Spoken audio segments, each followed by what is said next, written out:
Now, families in parts of regional Australia are calling for a national framework to help kids get them exemptions when they're attending boarding schools in different states.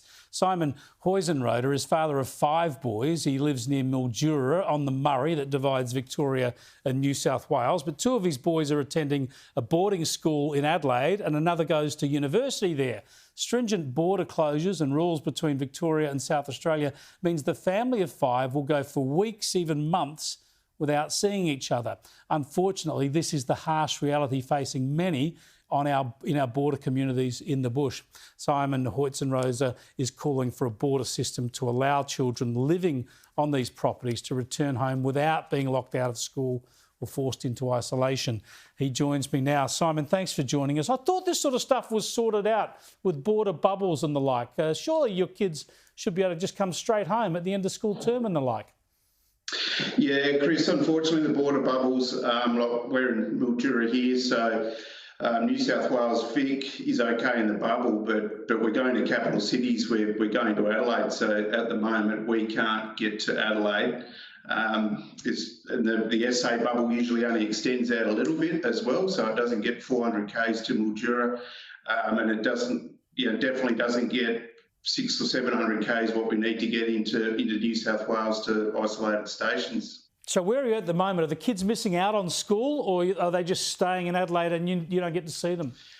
Yeah, so the 2 boys are at Prince Alfred College in Year 12 and Year 9, and Jake went through Year 12 last year during COVID, and so he's first year uni. So at the moment we just take it day by day, and we generally don't know when we're going to see him next.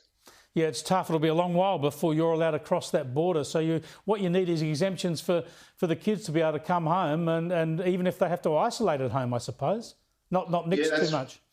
Yeah, spot on, Chris. I got an exemption last year for the boys after a lot of emails, and we live on acres, so they literally drive into Adelaide, pick them up, come home, stay put for 2 weeks and drive them back and test and do all the right things. But you just get disheartened because every time you try and do that, there's just a massive process, and depends on who's at the other end of the emails whether you get the permission or not. So there should definitely be a big framework that's been presented by the Isolated Children's Parents Association over 12 months ago. Yeah, well, good luck with that, Simon. Thanks for sharing that situation with us. We'll try and keep on these cases. We've got to do better.